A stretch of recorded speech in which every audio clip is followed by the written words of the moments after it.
Salam sejahtera Malaysia. Selamat petang. Akhirnya Rafizi mengotakkan janjinya dan mengumumkan meletak jawatan berkuat kuasa 16 Jun ini. Beliau yang telah pun berjanji berkata beliau bersedia untuk melepaskan jawatannya sebagai Menteri Ekonomi sekiranya beliau kalah dalam pemilihan timbalan Presiden PKR. Akhirnya benar-benar beliau kalah kepada Nurul Izzah dan hari ini beliau telah pun mengumumkan bahawa beliau melepaskan jawatan, meletak jawatan sebagai Menteri Ekonomi di Malaysia. Persoalan paling hebat sekarang, siapa bakal jadi Menteri Ekonomi Malaysia yang baru? Mungkin anda ada cadangan atau pendapat tentang siapakah yang bakal menjadi menteri.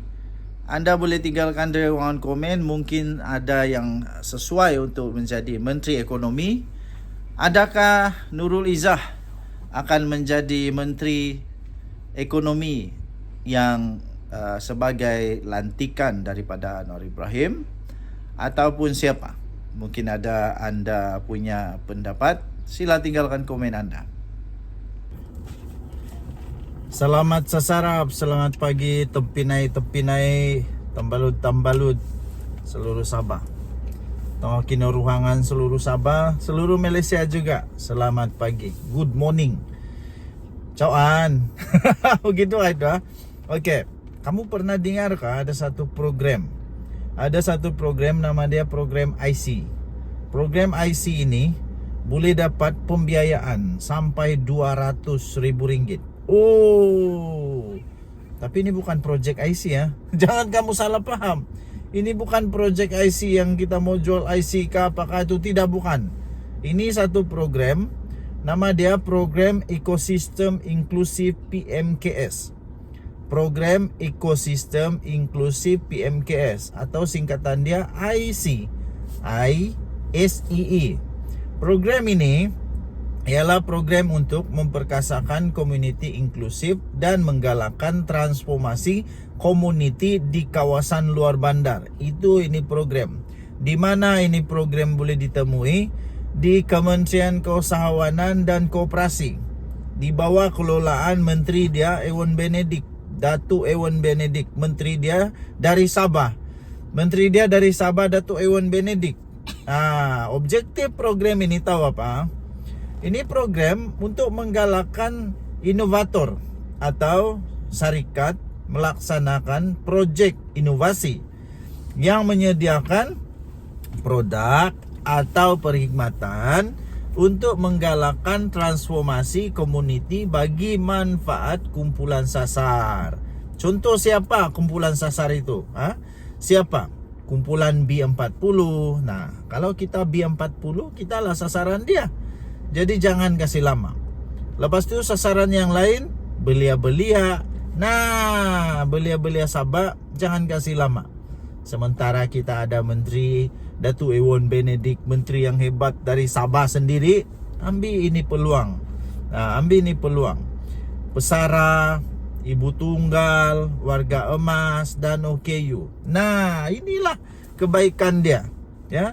Bantuan kewangan ini disediakan dalam bentuk garan kepada inovator syarikat untuk memperkasakan kumpulan sasar dan menggalakkan transformasi komuniti melalui bimbingan dan sokongan teknikal. Nah, tuan-tuan dan puan-puan yang dihormati sekalian, ini garan tau, ini garan. Nah, jadi apa maksud garan? Nanti kamu siasat. Apa maksud beza? Apa beza garan dan pembiayaan? Mana satu yang berbayar, mana satu yang bantuan. Okey. Antara 5 ciri utama program ini, inovasi produk atau perkhidmatan yang dihasilkan perlulah mempunyai ciri-ciri mampu milik, mampan, berskala, berkualiti tinggi dan boleh digunakan dengan segera. Okey. Jadi, skop bantuan di bawah program IC ini, bantuan geran maksimum RM200,000. Punya banyak, RM200,000 untuk setiap inovator. Bukan kongsi-kongsi ni, bukan. Setiap innovator boleh dapat sampai maksimum RM200,000. Lepas itu banyaklah kan, banyaklah. Jadi kamu jangan kasih lama. Kamu masuk di laman web Kuskop. Masuk di laman web Kuskop, kamu type saja KUSKOP. Type saja KUSKOP. Type Kuskop dan cari itu program di sana. Nama itu program Ekosistem Inklusi PMKS. Singkatan dia IC. Di hujung di sebelah kanan ada link bilang, kamu tekan itu link. Warna biru, selalu itu warna biru. Kamu tekan itu link, nanti dia bagi kamu satu lagi link. Nah, di sana kamu baca perlu apa. Kalau kamu tidak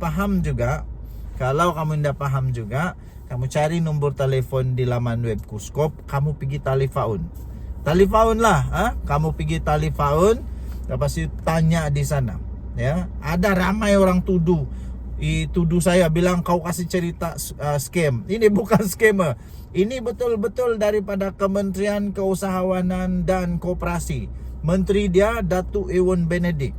Kalau kamu tidak percaya juga, kamu pergilah pejabat Datuk Ewan Benedict, pergilah tanya di sana, betul kan ini ada program IC di bawah Kementerian Keusahawanan dan Koperasi.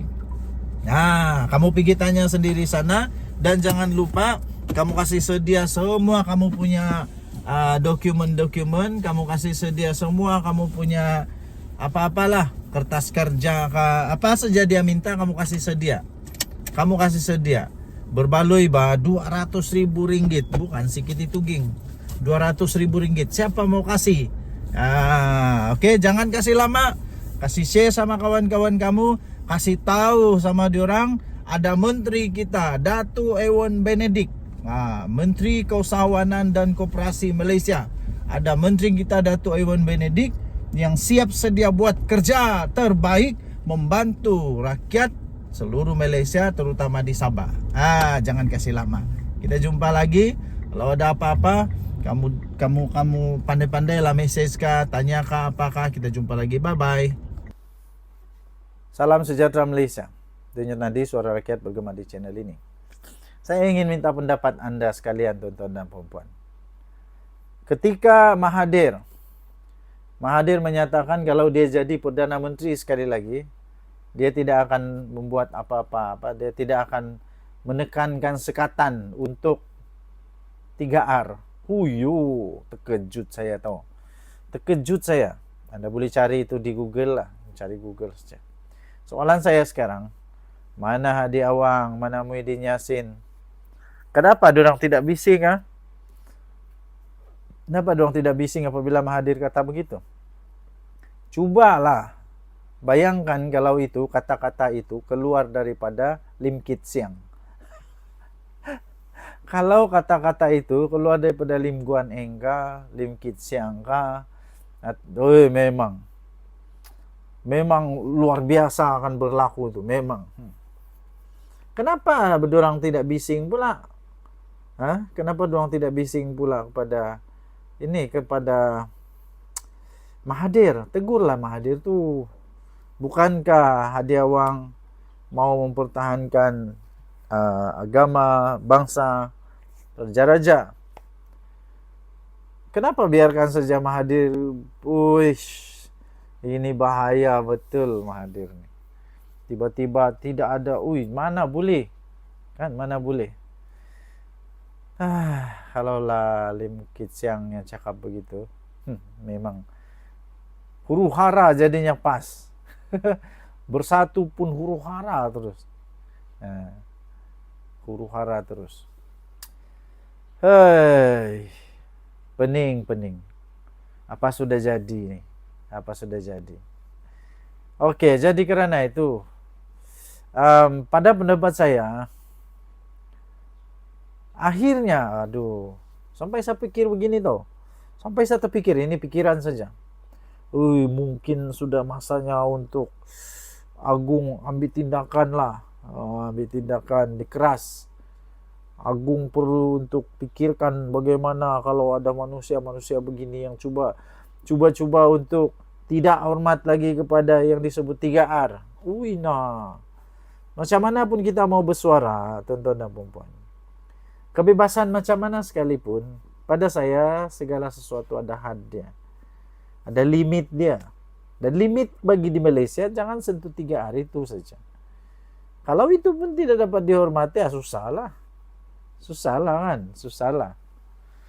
Aduh, harap-harap kalau betul-betul Hadi Awang ni hero, betul-betul dia mau jadi hero, tunjukkanlah, pergilah Saun Mahathir, kasih sound dia betul. Sudahlah, sudah tua, tidak sadar diri, mau mainkan lagi isu yang bahaya begini. Ini boleh menyemarakkan api kebencian, hasutan untuk perkauman. Masalah, jangan. Kita harus mengelak daripada perkara ini berlaku. Tuan-tuan dan puan yang dihormati sekalian, harap-harap Mahathir jangan lagi keluarkan kenyataan-kenyataan yang berbahaya macam begitu kan. Ataupun Mahathir sekarang memang kadang-kadang dia tidak sedar apa yang dia cakap. Mungkin lah kan. Aduh, ya deh. Oke. Apa pendapat Anda? Tinggalkan komen Anda. Dengan Nadi Suara Rakyat bergema di channel ini. Jangan lupa tekan butang subscribe, like dan share. Malaysia kita punya, cinta Malaysia aku, kita jaga kita. Bye-bye.